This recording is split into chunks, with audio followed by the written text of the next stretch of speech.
worship, another way to say it is, what is he worth? And so God's value to me, to us, to all of us, isn't determined by how we feel or what surrounds us, because he was great before, he'll be great after. And so our worship then is determined, our worship should be focused then on who he is at all times, which then causes us to want to give ourselves with almost reckless abandon to him at all times. Okay. So if one doesn't have a close relationship, they don't feel, or let's say they're buried in their work. I mean, a lot of us as artists, we do that. We get so buried into the music making, into the production, and then we don't mean to, but just by our human nature, we let things slip with God. So, I mean, how do we find that balance? But how do we allow God's gravity to pull us in? The word says that he is always standing with his arms wide open to us. And so it's not his responsibility to draw close to us. It's our responsibility to draw close to him. And so if you feel like you're far off, or if you feel like you've disconnected, 9 times out of 10, it's something that's happening within you that's disconnected you, or some choice that you've continued to make that pulls you away from him.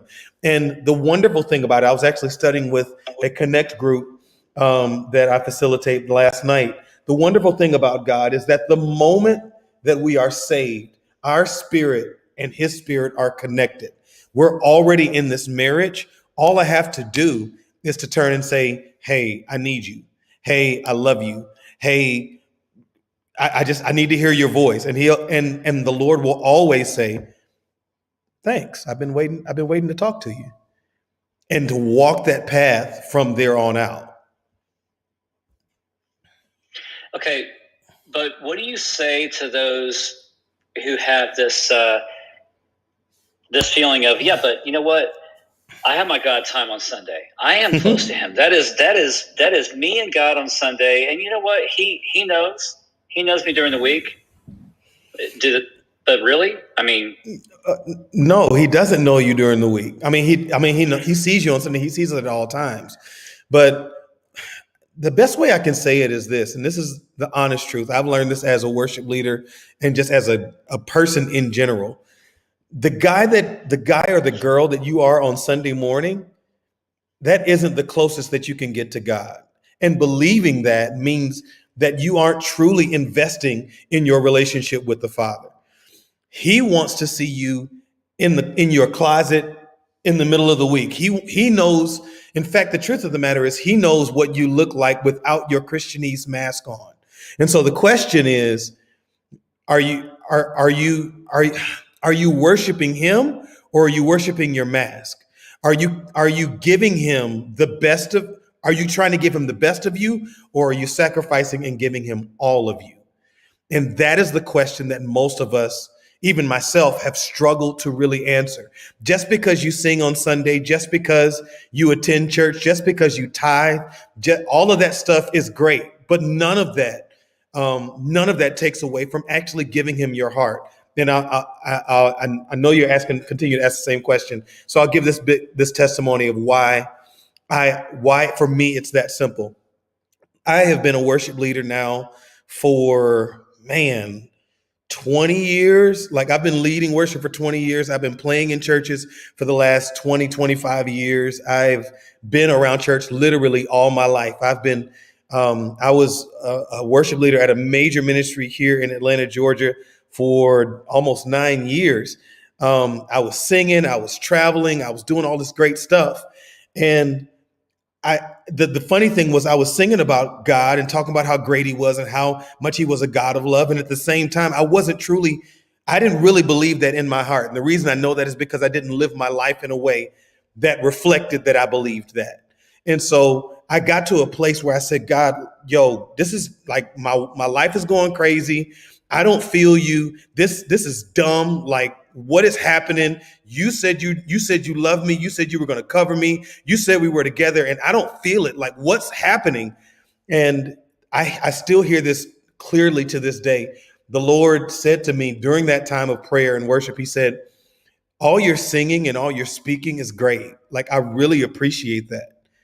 But I want you to understand that I'm not impressed by that. I'm not impressed by your singing because I gave you that gift. I'm not impressed by your teaching because anything you could teach has nothing to, I mean, it's infinitesimally small compared to what I know. When I sent my son to die for you, it wasn't for you to be able to sing or to serve in church. I sent my son for your heart so that I can be in relationship with you. And so and the Lord said to me really clearly, he said, I just want to know, when are you going to give me what I paid for? And answering that question has shifted and shaped the way that I see, the way I prepare my life, the way I prepare as a worship leader, the way I prepare as a church leader, the way I prepare as a dad, as a husband, the way I try to prepare as a friend. It's my responsibility to live my life in a way that is worth him sacrificing to get my heart. And so I've got to give him my heart every day so that I can be the best. I can be the best, whatever people need as a vessel. I can be the best singer, the best worship leader, the best father, the best friend.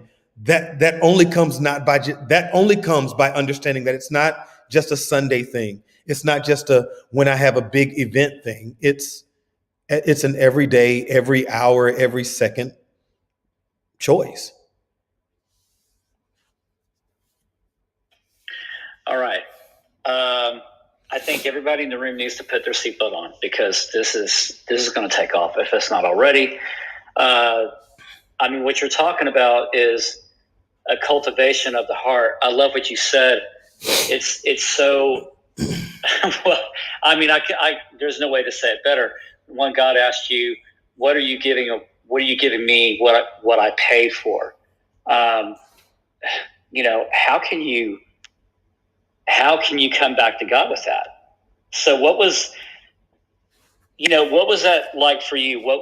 How did you move from the Sunday Christian to the daily worshiper? It's for me, that answer came really simply. It was because many times in church, we are taught to at least give God the 10th, and he'll bless the whole. And so we do that with our money, and we do that with our time, and we do that with our talent. And so, particularly for singers and musicians, we think, like I'm playing here on Sunday, I'm singing on Sunday. When for church members, at least I'm tithing. God, I'm tithing. I'm doing what I'm supposed to do. So you're supposed to bless me. And he says, you do realize it's all mine. It's all mine. I'm asking you as a sign of your commitment to this relationship to give me back 10% and to put it out on the altar. But the truth is, it's all mine. And so that meant then that every single day I had to start figuring out, okay, God, how do I give you 100% today? How do I change my mentality where it's not just okay for me to give you a 10th of my time today? It's not okay for me just to give you, let's see, a 10th of 24 hours. It's not okay for me just to give you 2 hours today. But how do I spend time with you all day? It's not just me. It's not just me spending, I have to do 2 hours today. So I'm going to spend 30 minutes in the morning reading my word, and I'm going to spend 30 minutes praying. And then midway throughout the day, I'm going to concentrate, and I'm going to meditate, and I'm going to spend just, 15 minutes or 30 minutes listening to quiet music and not doing any work. And then I'm going to spend another 15 to 30 minutes at the end of my day. No, he wants to know, okay, so how are you going to spend time with me all of the day? Because all of this stuff belongs to me, and I want to be involved in every area of your life. That was a big, again, I've been in church all my life, and I'm sorry if I've got bad connection, but I've been in church all my life, and it's like, he's not impressed with the Sunday stuff. And if I was going to do right by my relationship with him, I had to give him everything. And I'm glad I did. All right. So just just to reset the room, we have great friends that have jumped in. Thanks so much, everybody, for coming in. You're listening to Bernard Williams. We're at 1:15. You're in the room, the group, rather, Worship Ministry Matters. Please tap on the green box house icon. Follow the moderators in the room, please, and turn on those notifications. We're talking today about worship daily like it's Sunday. What does it mean? What does it mean to go deep with God during the week and not just saving it for Sunday only? So whether if you're a worship leader, a pastor, a worshiper, or you may not even know God. We have a lot of people that come in these rooms and listen, and they may not have a relationship with God. So the whole point, I love what we do here, because this is weekdays, 1 p.m. Central. If you find us here, you find me, Brandon Dempsey, doing this.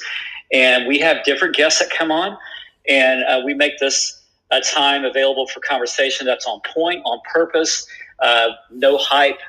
We also declare this as a safe room as well. We've got great people in here like KJ, Dr. Webb.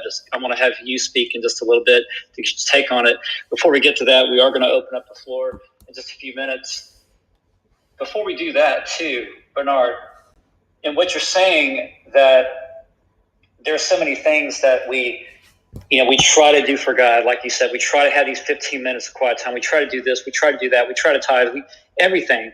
And yet God is still saying it's not enough. So I guess the question is not, do we hold back? But why do we hold back? Why do we hold back, Bernard?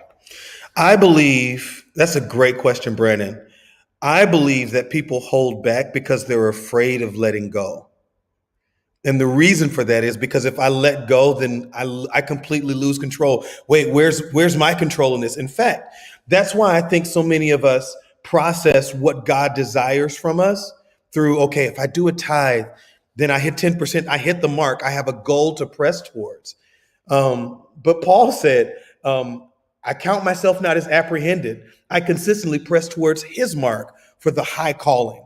And so so the more we can just say it's a relationship and not a transactional relationship, but it's a true surrender, that's when God truly gets the glory. So I may not get my 30 minutes in the morning. There are days I don't, but I ensure that, okay, God, all throughout this day, we're going to talk. I may have missed my 30 minutes this morning, but I'm not going to beat myself up because I missed what I feel is the big transactional piece to the start of my day. I'm going to spend more time saying, okay, God, you're already walking with me throughout this day. Let's talk about how I'm going to deal with my wife today. Let's talk about how I'm going to deal with my kids today. You direct me on how I'm going to drive to work today. See, people don't even think about that. You direct me on how I'm going to approach this meeting. You direct me on where I should go to eat today.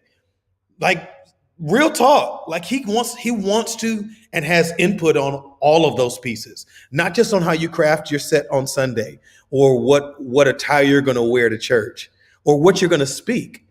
Because then, and I'm sorry, I'm going left and right, but that then puts us in a position, in a place where, hey, Sean, that puts us then in a place where, for those of us that are leaders, I'm talking specifically to worship leaders and to pastors, then you're actually giving out to your congregations, and you're representing God out of the overflow of what you've done all week, not out of what you prepared, but out of what God has spoken into your spirit. Then those that are approaching worship and those that are coming in as congregants, you actually have something to add to the worship experience on a Sunday morning versus, well, let me see how you gonna get me involved today. Let me see how if you're gonna excite me. Let me see, watch this, if you're going to usher me into the presence of God, not realizing that you have that same access. And so if we all have the same access, we should bring the presence of God, not wait to be brought into the presence of God. Sorry. Man, no. This is a worship service. I'm telling you, this is just, wow. Dr. Webb, before we open the floor, what is up with you? How are you, man, today? KJ. What's happening? How's it going, everybody? Thanks for letting me share here in the room. Man, thanks for being here. So, what are you hearing? What are you feeling?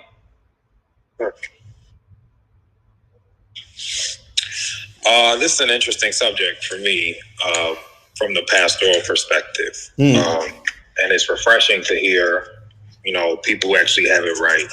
So I'll give a little bit of context, and I hope I don't go left, as I guess my brother Bernard said. I don't want to go too far to the left, but I'll share kind of like what I'm thinking. I'm from Baltimore, Maryland, and moved to San Diego several years ago to lead a ministry, and worship was a difficulty. The worship ministry was a difficulty like none other. And we've had our share of difficulties with musicians and worship leaders and all of that in terms of staffing from a very practical standpoint. Particularly, I guess, in Southern California, they feel that they're in demand, and so they, govern themselves a certain way. And I think that the reason we've had that difficulty is because of what I heard Bernard saying, that missing piece.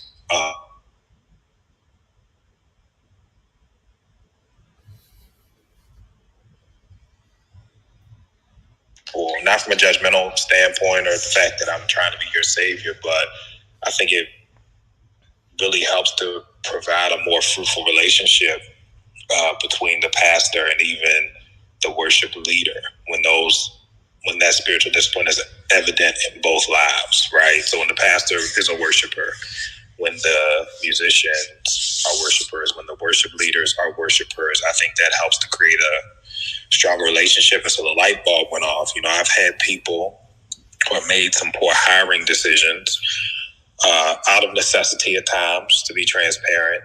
And I've grabbed people who haven't embodied what it means to really be a worshiper and have suffered for it. And of course, the ministry has suffered for it.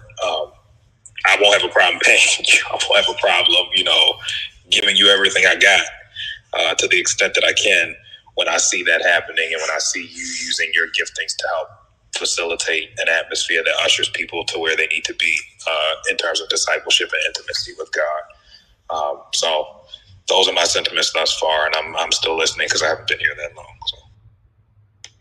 All right, awesome. Pastor Webb, thanks so much for that. So we're going to open the floor now. If you got an invite, please go ahead and receive it.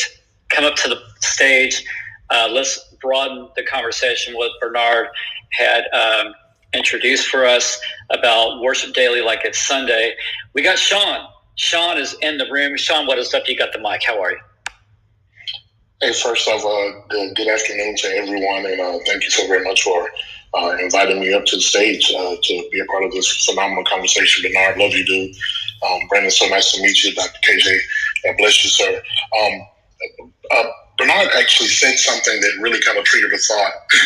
He talked about how the parishioners, the people that we serve as worship leaders, as worship facilitators and all of that, how they have the same access to the presence of God as we do, and yet oftentimes, many times they wait on us to lead them into a place or to I guess pump and prime them or hype them and all of this kind of stuff. And so one of the things that I love about my ministry, the ministry where I serve at here in Columbia, South Carolina, is we dedicate the month of May literally to just teaching on worship. And I think oftentimes what ends up happening in many churches and many ministries across the country, the worship team, the worship leader, the minister of music gets sent off to the worship conference and they come back on fire.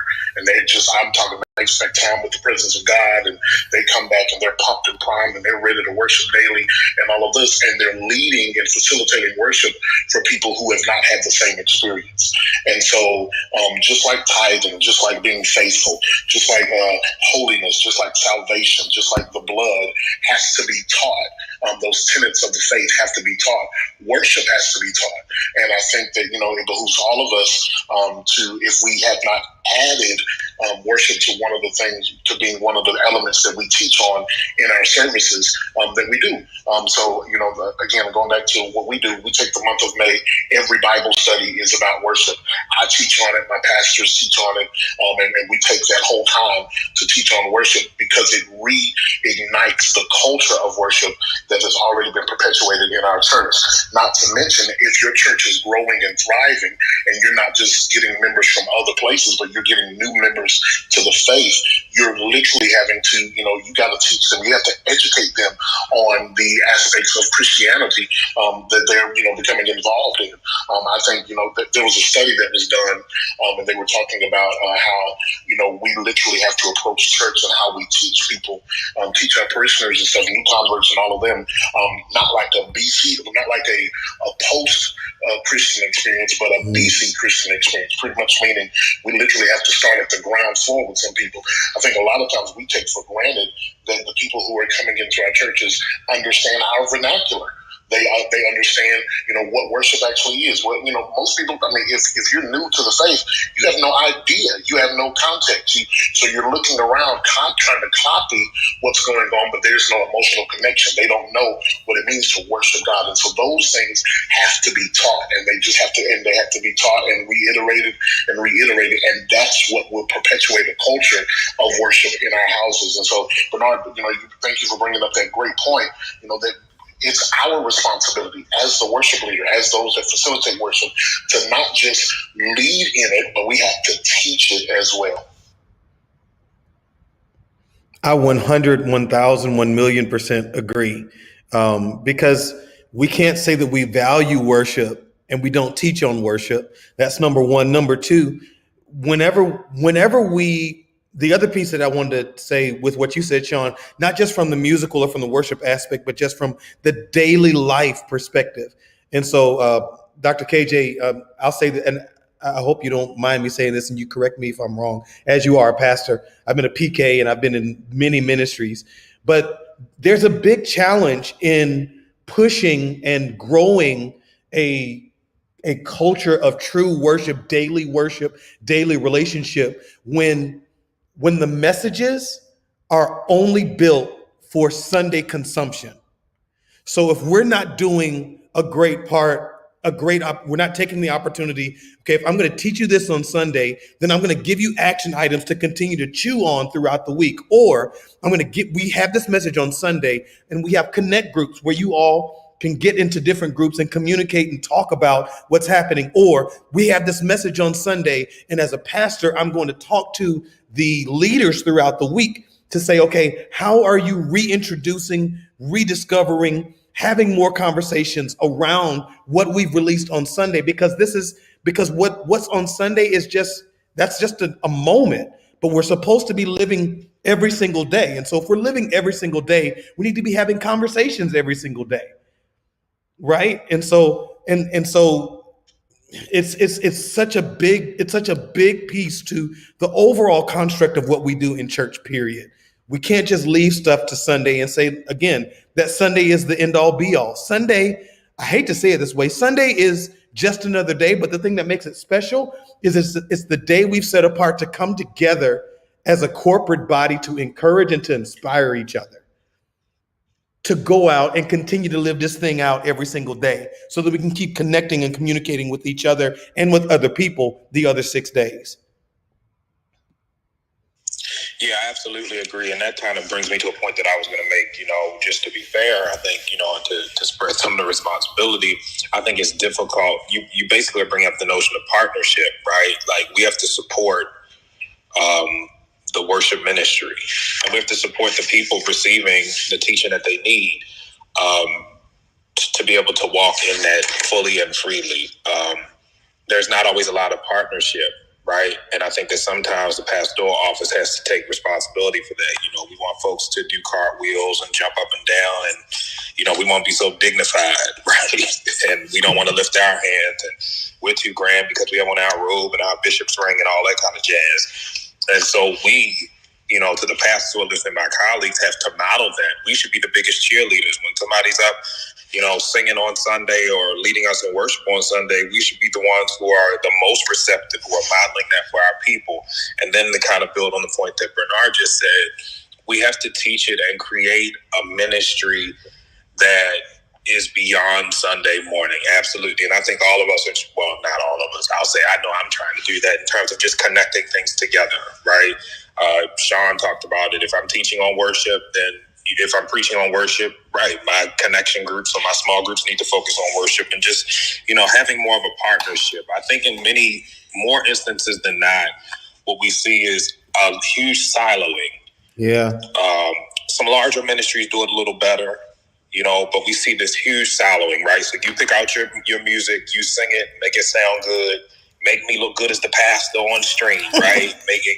Your choir's rocking, doc, all that. But there's no engagement. And I think that to create effective worship ministry, you have to walk really hand in hand with that person or that leader. And as his or her leader, you have to support him and be accountable to him or her, as well as him or her be accountable to you, so that you can really see the changes that you need to see. I'm willing to do that. So I'm praying that God provide me that person. But that person has to be right, and I'll say that. I think also what makes it difficult, without getting on the soapboxes, I don't think that's anybody's story in here. It's just like you have your tough pastors, right, who don't do right. You have your musicians who are just off the chain. You have your worship leaders who are off the chain, who want their greens, M&Ms, and all that foolishness. It's like, please, they ain't even doing that for me. Tell the truth. Senior leader, right? So you have that, and I think that we all have to disarm ourselves from our negative experiences with the other party, right? As a pastor, I can't hold you responsible for the missteps of my previous staff. They were not right. They did some things that weren't right, but that's not you. At the same time, as a leader, I need a chance to show that, hey, I'm willing to be a faithful covering. I'm willing to be an accountable leader and provide as much excellent leadership as I have the capacity to do so. And I'm also accountable enough that if there's something that's not working, then have that conversation with me, because that day is over of just treating people any type of way just because you're the leader, have the conversation with me. So, yeah. Fully agree with you. Fully agree. Great stuff. Always, you're going to get the great stuff from Pastor Webb and greater stuff with Bernard, but we also have great minds in the room. Sean, thank you so much for coming up. Appreciate that, brother. Jennifer, and just to reset the room for those that are coming in, you're listening to Worship Daily like a Sunday. How do we move from passivity during the week to active during the week and not just wait for Sunday? So Jennifer, what's up? Thanks for coming up. What's on your mind? Thanks for inviting me to the stage. I am actually going to speak as one who had the opportunity to witness Elder Bernard Williams in action. We served at New Birth for 3 years together. That was my elder. And one of the things that I can say about him, there's so many. Elder Bernard, he was audacious in who he was. And I say that because he had some big shoes to follow after. I mean, we had Byron Cage, we had Bishop William Murphy, and to come after them and to be who he was and to stand in who God made him was so amazing to see. He was basically an inspiration in this, that he didn't allow the pressure from the people that came before him to allow him to, or to make him change who he was. His song choices, the level of worship that we experienced at New Birth under his leadership was phenomenal. And I totally credit that to his daily practices. You can tell when your worship leader is worshiping on a weekly basis or on a daily basis, or if they're just, Saturday night, they get up, pick out some songs and throw it to the band real quick. And then there's a difference between they're doing it daily and they're engaging with God and seeking God for the people. And I really believe Elder Bernard did that for us. So I just wanted to share that. Like I said, there's so many things I could say about Elder Bernard. He knows I love him. That's my big brother. But he took us to another level, and he expanded our worship palette, especially in the Black church. We get stuck in those traditional old school songs, and Elder Bernard took us from that, but he also brought in the CCM. He also brought in, the hymns, and he just had this way of magically weaving those things together and creating a sound that was specific to New Birth, but also it was universal. He could take it anywhere. And so I'm so happy that you guys have him as a guest today. You guys have so much to learn. I work with him in several spaces, and he's a genius, a pure genius. I didn't pay her for that, but I love you, Jennifer. I wish I could have boxed that up.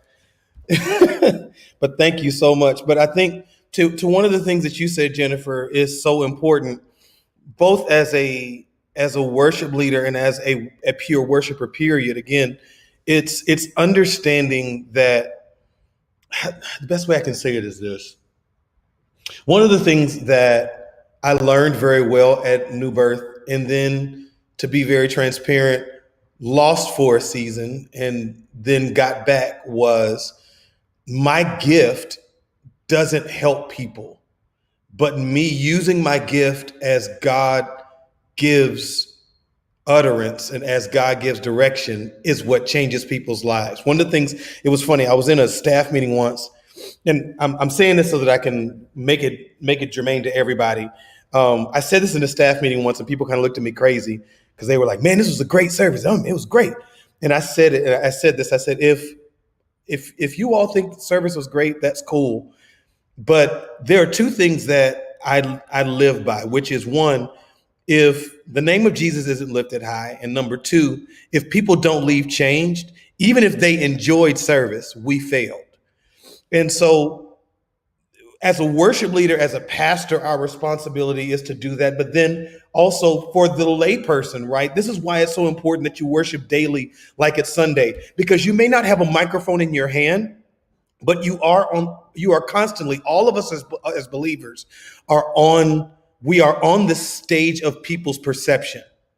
And so whenever you encounter somebody, whether it's on a Sunday or a Wednesday during a staff meeting, or Thursday at a PTO meeting, or you're encountering somebody at the mall on the weekend, once that person impacts you and connects with you, if Jesus's name isn't lifted high, and I'm not saying you got to say Jesus, Jesus, Jesus the whole time, but if Jesus isn't exalted and that person doesn't leave better than the way that you met them, then there's another opportunity. And so we should always be praying for and staying in the presence of God so that we can understand where those opportunities are. So I'm grateful that I was able to do that at New Birth.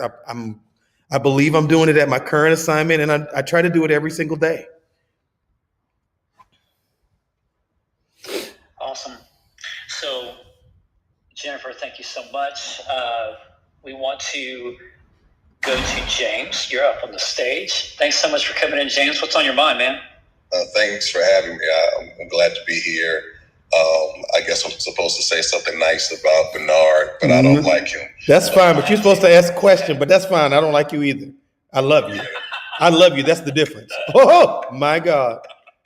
Oh, man. Bernard is a great man. And as I've said to him privately, I'll say publicly, man, your father would be proud of you, bro.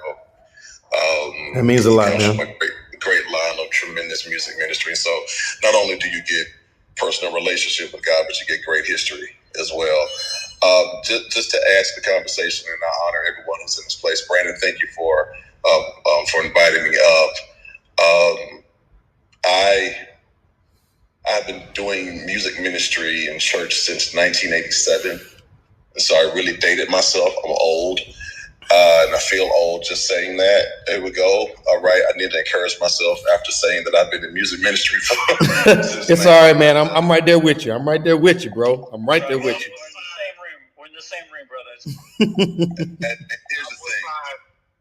And here's the thing. There's two things about that. He was saying that I haven't lost the honor and the privilege that it is to do what God has graced me to do.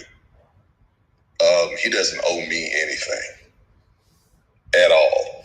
Every opportunity that I've had since 1987 has been a blessing, and he didn't have to do it. Any stage, any teaching opportunity, any ministry opportunity, whether I was singing on the back row of a choir or being a monitor tech or working in traffic ministry that I did when I was in college, where I had the orange vest on and I was parking cars for service and I didn't even sing at the church that I was a part of.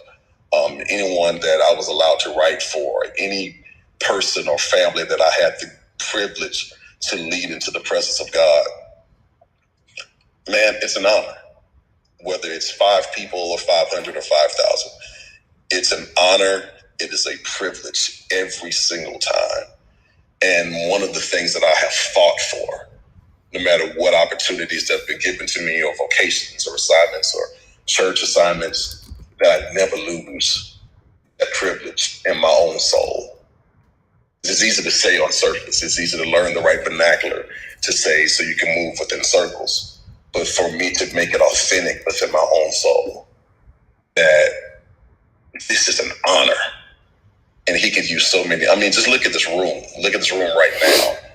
There's so many talented, gifted, tremendously gifted people that are in this room listening to the conversation that we're having right now. God could use so many people, and he chooses to use us. And I never want to lose that. That should come off every time I sing. It should come off in every song, no matter what the lyrics are in the song. The gratitude should come out of my voice every time I sing. It should come out of my fingers every time I play, because he didn't have to choose me. I'm 2 generations ahead of people who are being used right now all over the country. I'm in my 40s now. You know, he could put me out to pasture, but still, I have an opportunity this Sunday. It's a great thing. It's a great opportunity. And so that should be blended in. That should be the thing that people hear when they hear us, and not just the magnitude of our gifts and our skills that we've cultivated over time, or what we've done to master a craft. Because you could do this like any other vocation. You can learn the language, you can learn what it takes to keep a job. And if you're not careful, to become that. But what separates everything else, what separates us from everything else, is how we keep ourselves as sons and daughters before God when no one is watching.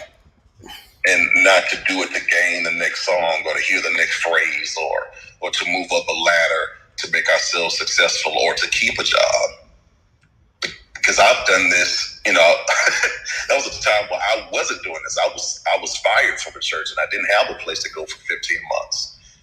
And in that place where I wasn't working, when I wasn't serving, where I was volunteering but wasn't singing for over a year and a half, my relationship with God was probably stronger then than it had ever been. And I vowed to him that no matter what, I would never do anything else to woo people. I would never do anything else to get people to lift my name up. And it has been mind-blowing what God has done in my family, my wife, my children, my grandchildren, in our homes when no one else can hear it. So what I do on Sundays is an overflow of what's happening at home. And I don't need the microphone anymore. I don't need it. So every time I get it, I'm grateful. Yeah. But my identity isn't locked in it. I don't need it anymore. I don't need for people to know my name, or to push or promote a product. I'm me, and God has brought things to me because my goal today is to, what can I do to delight myself in the Lord on Tuesday? James, you about to make me cry, bro. Ooh. I'm telling you. But that's the focus. So here's the thing, because it's easy to get competitive. Especially on this line of work, it's very easy to get competitive. It's very easy to look on Instagram or listen to other artists, or to say, oh, should I do this or should I do that, or should I write like this or should I write like that? God wants to honest us every time. Absolutely. Every single time. There's a great man that's in the group right now, Jamel Strong, and he had me at one of his conferences that he hosts years ago. He allowed me to teach there, and I taught this, that truth is half of worship. Ooh. If we're not careful, we'll focus on that spiritual aspect and still fail in worship, because truth is half of worship. Bernard is impressive. Jamel is impressive. Sean is impressive. Elijah is impressive. So many impressive people. And if I'm not careful, I'll become a caricature of them and won't get to the true me. And whatever I offer as a worship leader isn't received because I'm mimicking someone else. When what he wanted every time, no matter what the crowd wants, no matter what the congregation wants, we do this unto the Lord first. He wants the true me. And if I give him the true me, he'll make opportunities happen for me to express what he and I have going on in private and give me public access. But it's never greater than what God and I have going on privately. So thank you for your time. No, that's great, James. And it's so funny. Again, I keep going back to something I studied last night. Understanding that we are spirit, soul, and body, right? And so our spirit is always, once we've gotten saved, we're always connected to God, always connected to God. But our soul and our body are constantly battling for control rights of our gift, of our time, of our intentions. And you hit it so well. When we rest in our relationship with God and don't focus on what's happening outside of us, then we're able to truly be who God designed us to be. See, you hit on it, and I went through that season, as a worship leader, and I am actively ensuring that I don't go through that season as an artist, that I'm concerned about the people that are around me, or concerned about the people that have gone before me or behind me, or how do I make sure that I make an imprint? How do I make sure all that stuff? And the truth of the matter is, God knows who I am, and he predestined for me to either be in the position that I am or to sit on the back row if that's what he wants for me. And so I spend and invest more time, to your point. Like you said, truth is half of it, spirit is the other half of it. We spend more time focusing. We should spend more of our energy and our time focusing on the spirit side, so that our truth is determined by what we've done to build our spirit. If I focus more on what's happening outside of me and that becomes my truth, then that will overwhelm whatever spirit I try to release.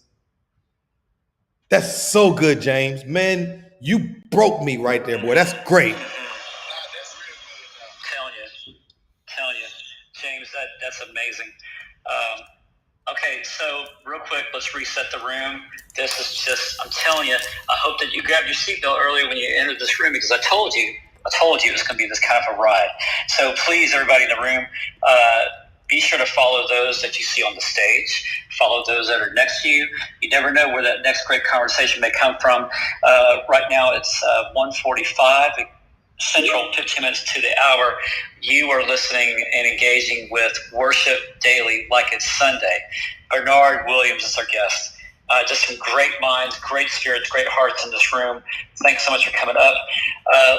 If you would like to come on stage, you got something to say, please raise your hand and do that.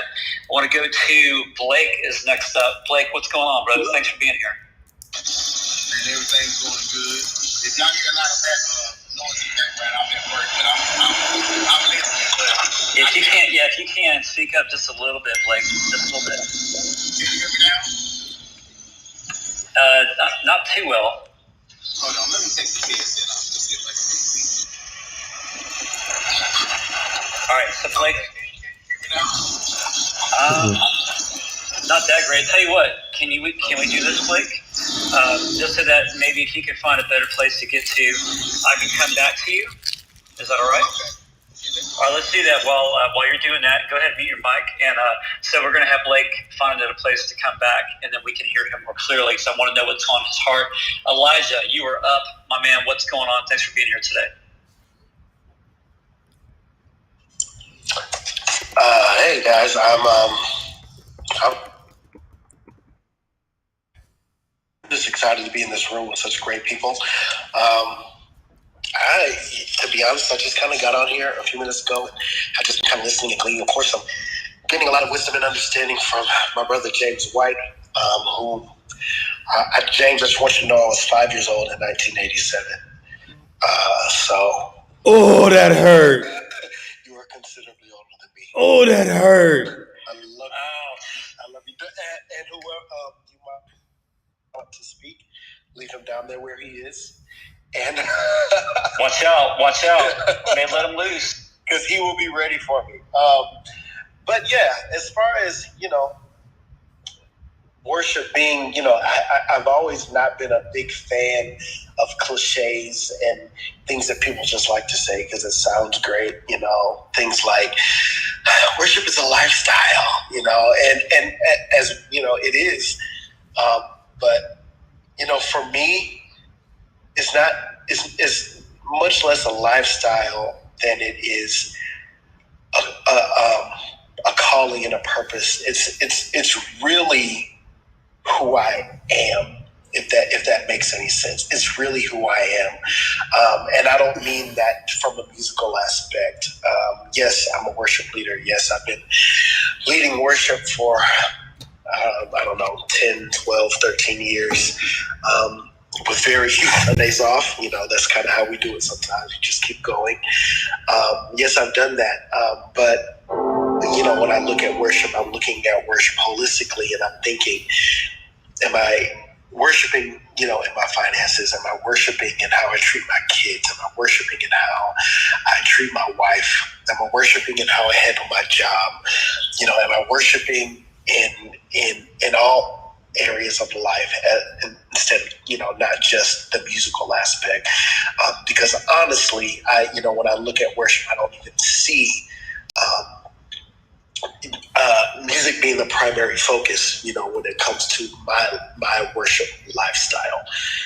My worship lifestyle is how obedient I am to his commandments, how obedient I am when he tells me to move, when he tells me to shut up, when he tells me to sit down, when he tells me in a worship set, to go this direction or go this direction, or minister to this person, or make this key change, or this chord progression, or whatever the situation is, how obedient I am to that. So I'm just grateful, that I get to be a worshiper.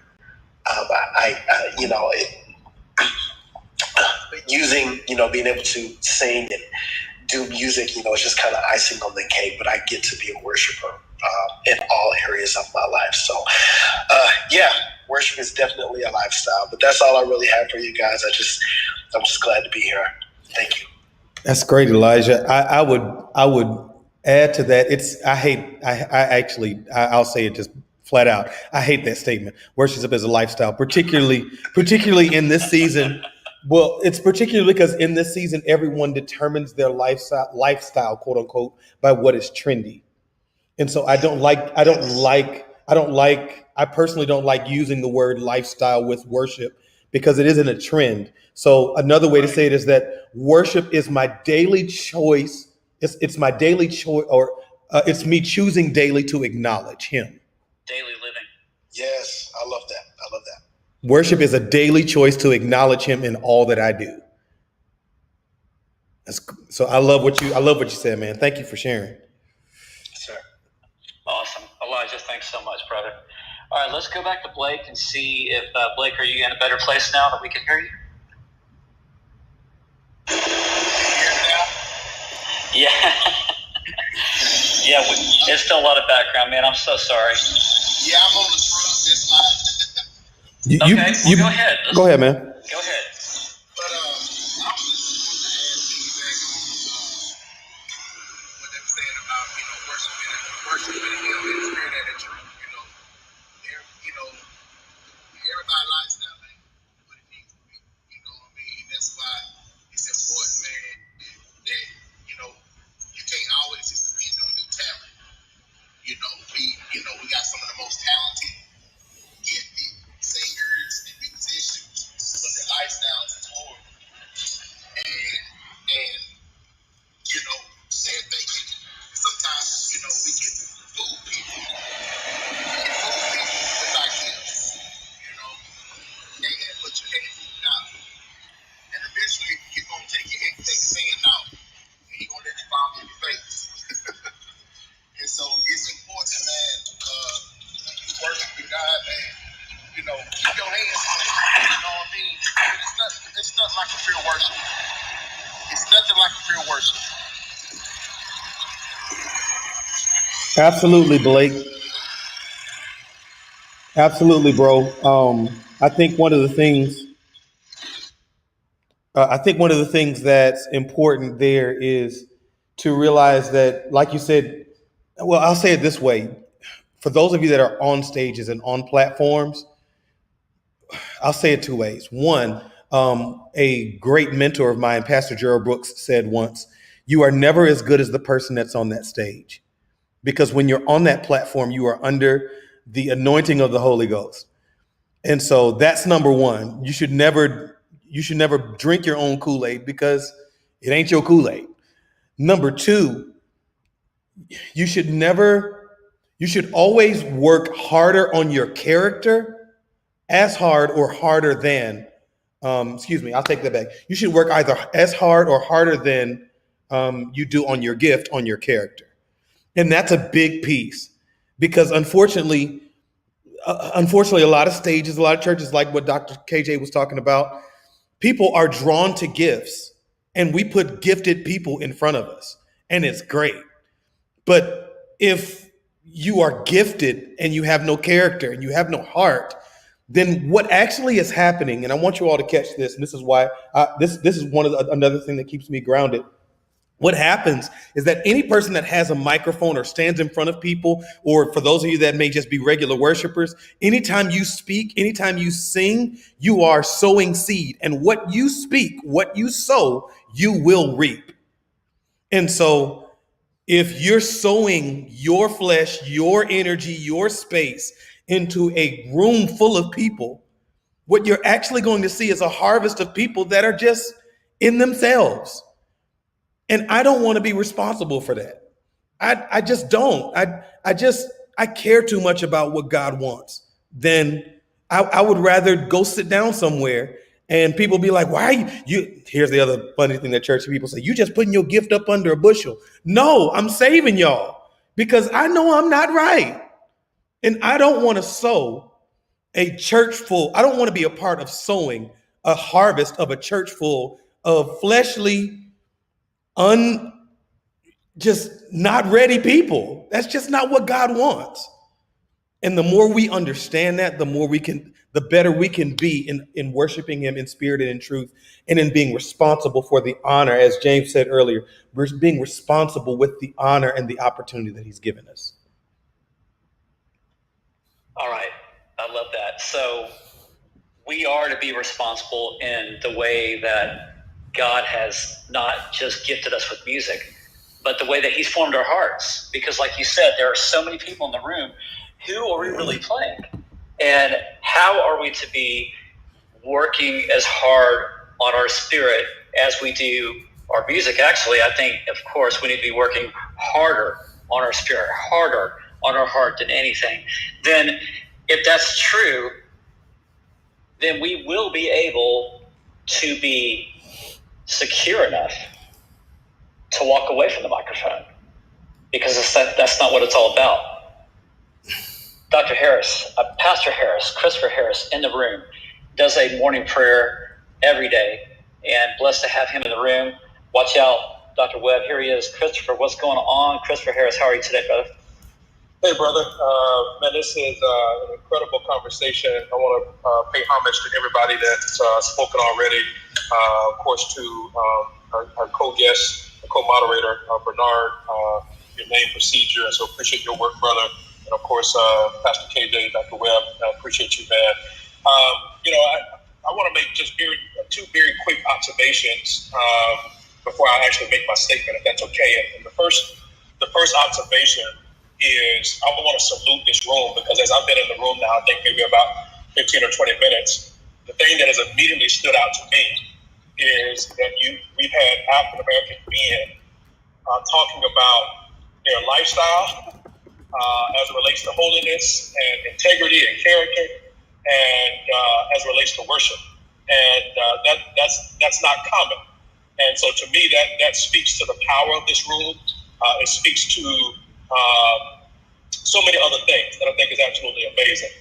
I think the second thing that I think is incredible in this is that there is an authenticity for dealing with the elephants, or dealing with the authentic challenges that we all face. And so I want to just share something really fast that I think may lend itself helpful for this conversation, and that is this.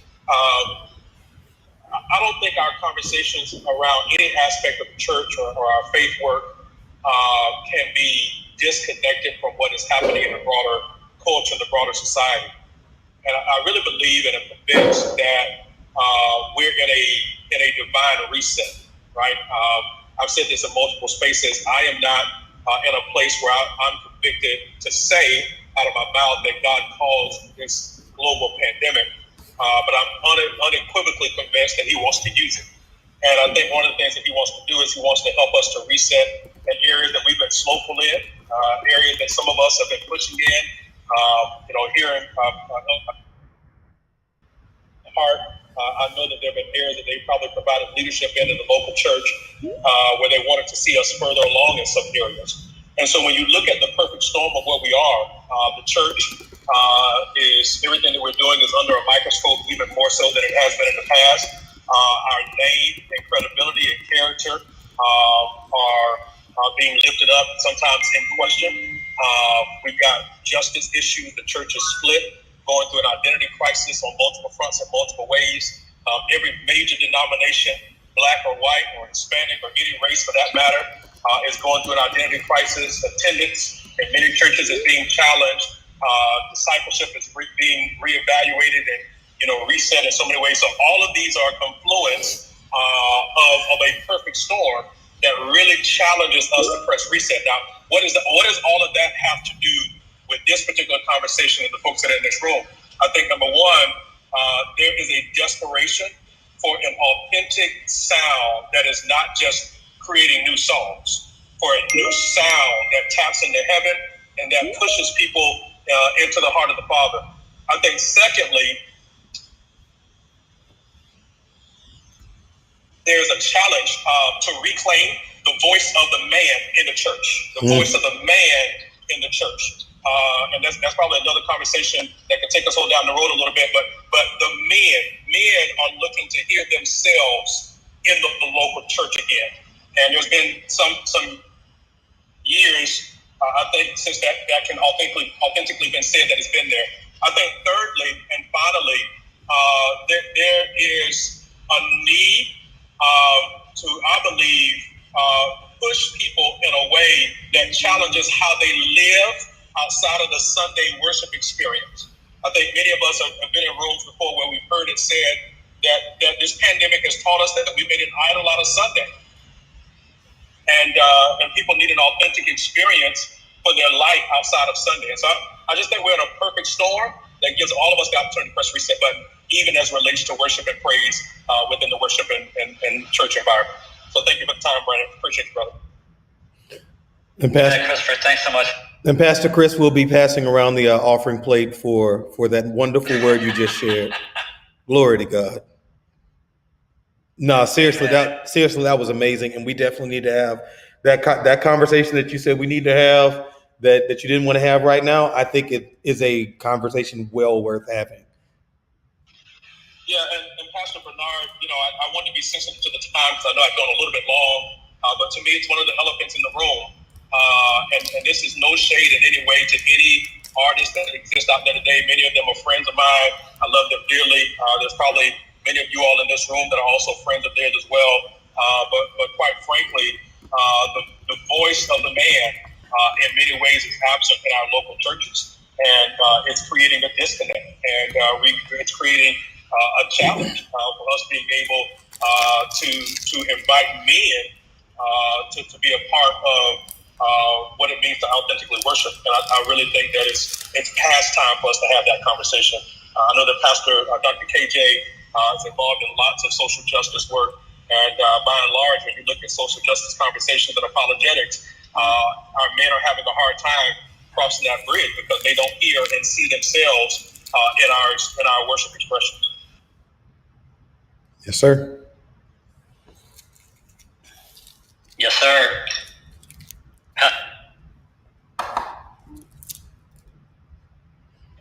Yes, sir. What's the question? There's nothing to say after that. So Pastor Christopher, just whenever you are ready to have that convo, please let me know so I can be there, and we'll definitely make it happen. We will co-host it together, brother. We'll have Brandon to help facilitate and get us all together, and we'll co-host it together. And I think we can't be afraid to deal with that elephant. And there are, and I don't mean this to be disparaging, but there are authentic men who desperately want to reclaim that voice. Absolutely.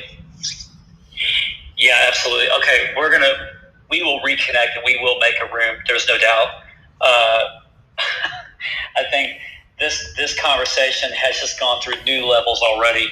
If this has not encouraged your spiritual walk, your growth in your heart, then I don't know what to tell you. But I mean, there are so many great hearts in this room, so many great people that God has called us to do greater things, because it's not about you, worship leader. It's not about you, pastor. It's about the people that God's given you to lead. And so the worst thing that we can be is the blind leading the blind, right? But we can be blind by our own Instagram, our own socials, whatever that we go through. And absolutely correct, Christopher, I love it. The pandemic has been the greatest teacher God has used to get our attention and to be thankful, to be more resolute in the things that we believe, and restoring the voice of the man, and to break down the social barriers that we're in. It's a unique time that all of us can agree that yes, this is one of the most terrible times that we face as a nation, as a country, as a world. But what do you do about it, and how are we then to fine tune our relationship to God and with one another? Tamika, let me just real quick. Everyone, just to reset the room real quick. We were talking about worship daily like it's Sunday. It is 5 past the hour. And if you have something to say, you want to share what's on your mind, on your heart, please raise your hand, come up to the stage, just like Tamika did. What is up? Am I pronouncing that correctly? Tamika. Yes, sir. How are you today? What's going on? I'm good. First of all, I would like to say thank you for this room, and thank you to Sean who pinged me in. I'm really, really enjoying all of the advice and the conversation going on today. I bring you greetings from Philadelphia, Pennsylvania. I am serving as a minister of music at a Baptist church, but we execute a versatile style of music: traditional gospel, contemporary Christian music, as well as anthems and Negro spirituals and all of that. And I serve from the organ each week, leading the songs, leading the band, playing the organ, and exhorting. So it has been a lot on me. Prior to the pandemic, I do have a praise team and choirs. But, during the pandemic, the church leaders have not been comfortable with letting the praise team or the choir come in. And might I ask, we have been without a pastor for the past, 4 years. And this is not the first time we went through a transition without a pastor. So I've been leading the music ministry with no pastor, and God has been with us. So my main question is, because I find myself pastoring the music ministry. So my question is, because I found out that, some people, when they're home, they become so relaxed and just comfortable with just being home. So when we call a meeting or a rehearsal, it's like we got to remind them over and over and over again, we're not asking you to come out your house, just come on a Zoom or just log into the church service. So my question is, what advice can you give to help motivate the music ministry? Now, I've definitely noticed that, this is a time of reset. This is a time of God calling us closer to Him. And it's not too much about mastering singing. Right now, it's your presence time, spending time with Him and all of that, and getting to know Him in a greater way and learning what your purpose is and working on that. So yes, my question is, what advice can you give to music ministries that are not motivated during this time to get closer to God and to be more involved? Thank you for allowing me to speak. No, that's great, Tamika. And the first thing I would say to you is, I've gone through the same thing you've gone through. Our churches, the church that I'm at, we've done live services all throughout the pandemic and have continued to, for at least the first probably 7-8 months, it was myself and one other person leading worship. And I can't imagine how much more difficult it would have been to lead worship and play and all that. Like, it was a lot for me. And I really give honor and respect to you for your diligence and your dedication. And I pray that you be re-strengthened and refueled and refilled, because so many people will discredit how difficult that is. And so I really respect you in that. One thing I'll say that has worked for me, and this is a lesson that I learned, and then I've worked diligently with it. Number one, as a leader, I had to be careful not to only reach out to my folks just because I had a need. So one of the things that's been really important for me is making sure that I am creating relationships, sending emails, doing Zoom calls, not just for rehearsals, but just for connection's sake. And then during that, making sure that we're doing prayer requests and praise reports and, having game time, so that it's not just games to just kind of keep that sense of community. That's been really beneficial. And I heard you say you're doing that, but continuing to just think outside the box. I know for the first part of the pandemic, probably for about a month and a half, I didn't do anything because I didn't know how long it was going to take. And then for 30 straight weeks, we met every single week with our department, just loving on them and praying with them and all that stuff. Now, with that being said, the second piece is that everybody's not going to show up. Everybody's not going to be involved. Everybody's not going to want to be on. And other people are going to go through a series and a space and a time and a phase where they feel, even though you're doing those Zoom calls, that they feel like they are undervalued or they're being devalued because they aren't able to serve. And unfortunately, that is part of pastoring. And yes, as a worship leader over a department, you're going to pastor people. As a part of pastoring, you have to understand that sometimes some people are not your sheep. And so, wow, they just aren't. This isn't their space. This isn't their time.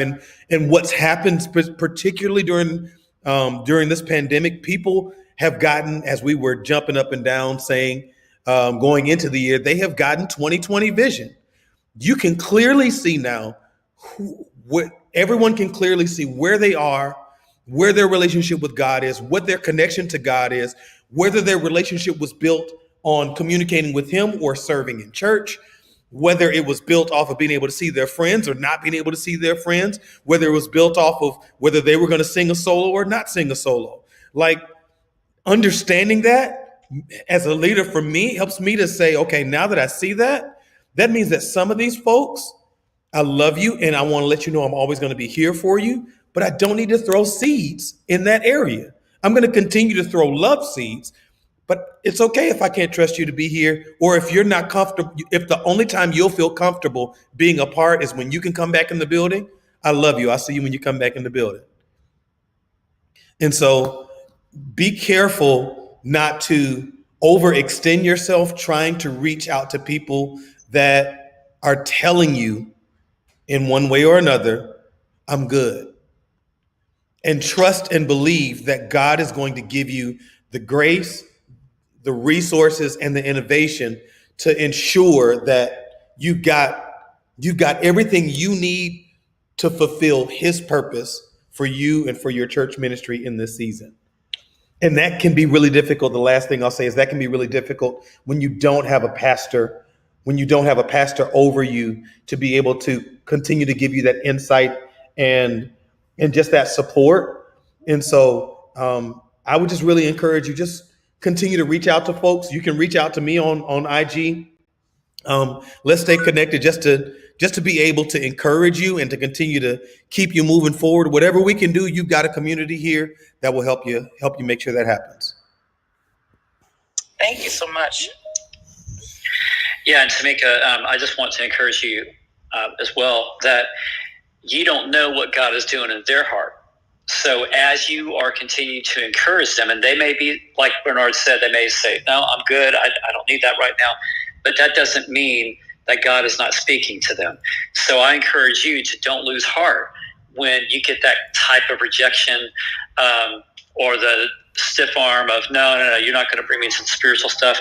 You keep on doing it, sister, because that's the reason why God has you there. Not about your music and not about the things that you lead, but it's about all the people that are in your flock. And I mean, we're brought back to Scripture. I love Proverbs 27:23 that says, "Be sure you know the condition of your flocks. Give careful attention to your herds." And that's what Bernard is saying. We carefully give attention to our herds by knowing what food we're going to give them. They don't feel like eating, okay? They're going to come back.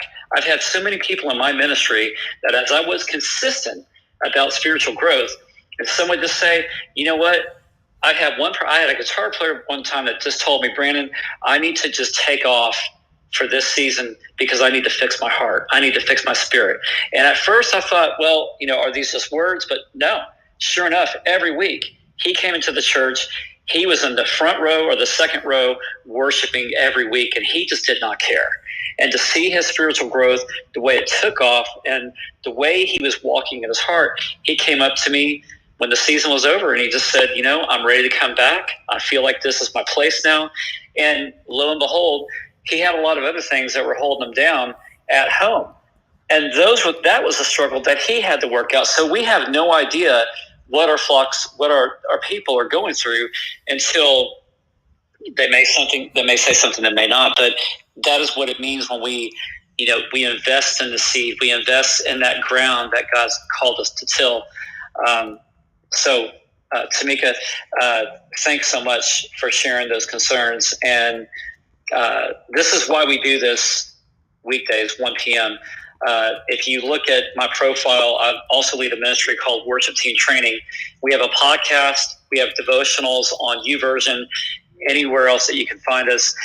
We're always putting out content like this. This is why I asked Bernard to speak with me today and why I had asked Dr. Webb and invited Christopher to come up, because we are serious about the spiritual growth, not just in the worship ministry, but just in people in general. This is what it's about. So with that in mind, you're 2:15 right now, and we have Randall up on the stage. Randall, thanks for coming up here. What's on your mind, bro? God bless you. First of all, I am loving this discussion. It is really, really a blessing. I wanted to speak to the aspect that Mr. Mika, we've met before here on Clubhouse, speaking a lot of times feeling like you're pastoring, and I just wanted to concur with what Bernard said. You actually are. If you look even in the Bible, not only the priests, but the Levites, all of them were from the same tribe. They were all in that particular ministry per se. And their job was to minister to the people, minister to their spiritual needs. And so when a lot of times we don't realize the importance of roles. Because I'm a pastor now, but I'm also still a minister of music, helping out another friend of mine, pastor that is actually at the church. And I do it first of all because I love God and I love to worship Him. I love being in His presence.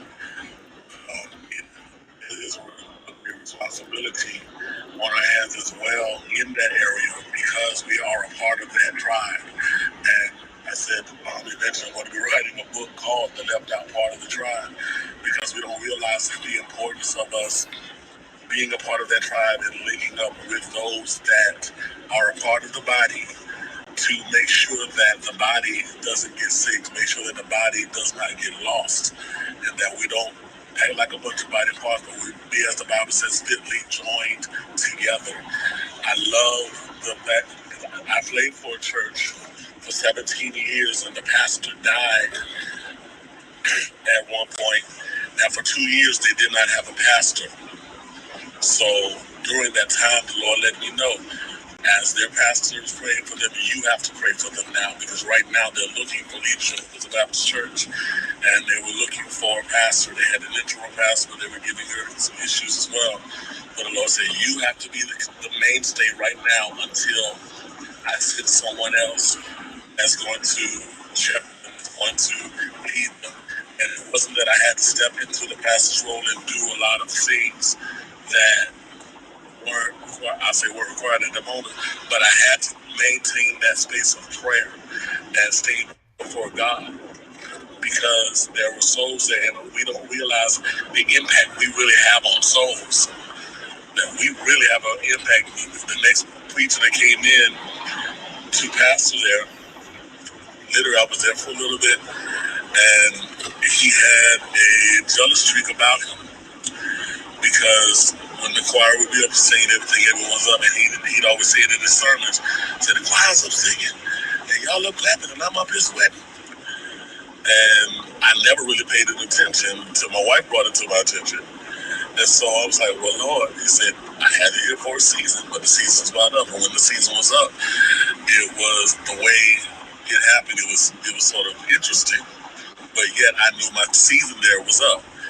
And then once that happened, then that particular preacher left. And the Lord sent to them a pastor that actually had a heart for the church. He had actually grown up in that church, had left there some years before. And then the Lord sent him back to pastor the church that he grew up in. And now, because the Lord brought him there, the church is thriving. But he also is a worshiper. I know a person, he's also a worshiper. He loves to worship God. But back to the main point of what I'm saying, our roles as worshiper, even in that, we still have a responsibility to those souls that are there, to make sure that, first of all, we minister to God first. When we minister to God first, he then will come through us and minister to his people, because they belong to him anyway. And that's all I have to say. God bless me.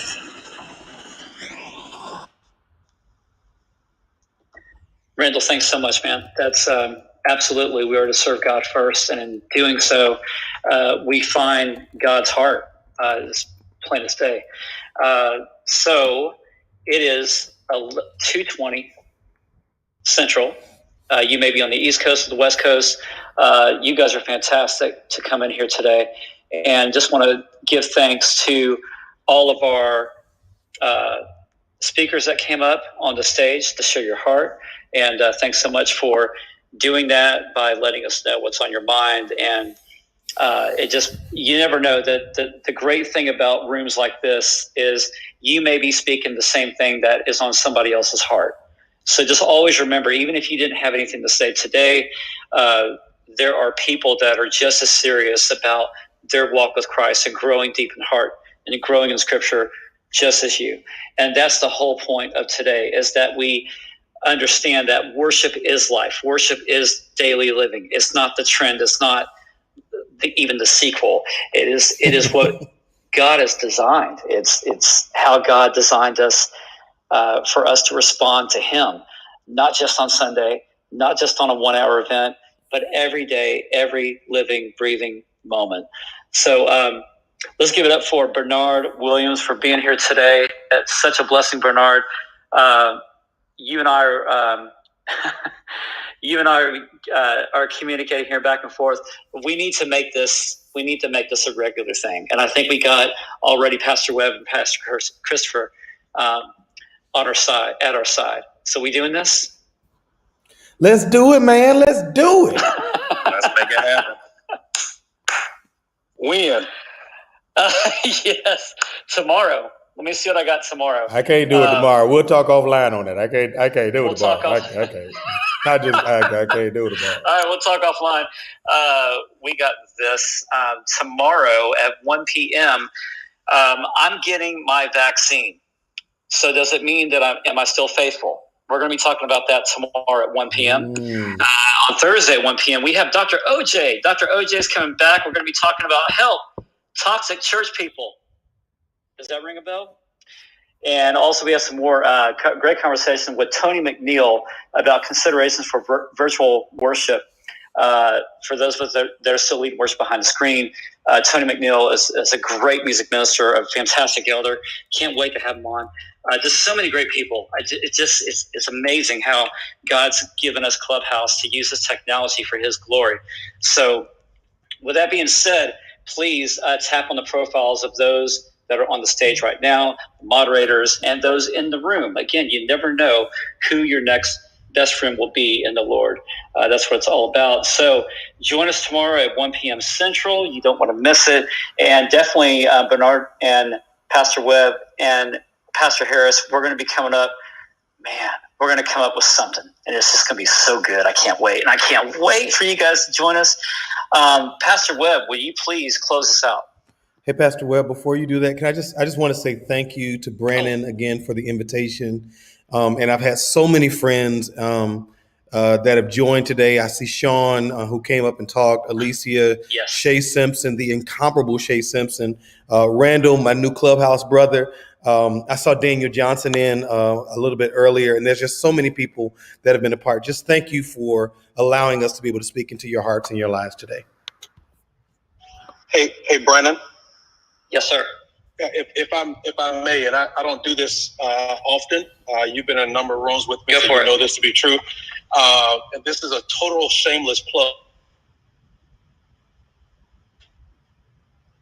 And we help people of color in ministry find ministry jobs. I have a number of churches and searches that are happening right now for worship pastors, worship creative arts directors. And so if there's anybody in the room that is looking or thinking about being in transition, we'd love for them to follow up and contact me offline. See, y'all getting new jobs in the pandemic. I'm trying to tell you, God is moving. Woo! All right, so everybody, please tap on Christopher Harris's profile and find out where he's at. You can find him also daily on Morning Prayer. I believe at 6 in the morning, 7 in the morning. So watch out for that. And also, is that right, Christopher? Yeah, 7:15 a.m. Eastern Standard Time. So it's probably, I think you're on Central. So yeah, it would be 6:15 your time. But yeah, diversechurchjobs.com, the website. You can go there, check it out. You can inbox me on social media, Instagram. Again, I've got a number of churches I've got active searches happening right now. So they're looking, and many of them are actually looking for authentic sound from a person of color. Okay. Awesome. Thanks for that. All right. So one last thing. If you are interested in finding out more about Bernard, maybe this is the first time that you've heard him. Maybe you've known him for years. You need to check out his new single, None Like You. You can find on iTunes, Spotify, anywhere else that you find downloading, streaming music. So please check it out today and also click on his profile. Dr. Webb, will you please close us out? And thank you. Sure. As always, thank you, everyone, on behalf of Brandon for being here today. Hit that greenhouse. Make sure you follow all the moderators and stay tuned. We'll be on whenever Brandon says. I think Bernard and Pastor Harris and I will coordinate offline, but we'd love to have you again. Let's pray our way out of this moment. And do know that we value you, those of you who are worship leaders and who are leading in the ministry of worship, from one pastor to a worship leader. Know that what you do is valuable, and we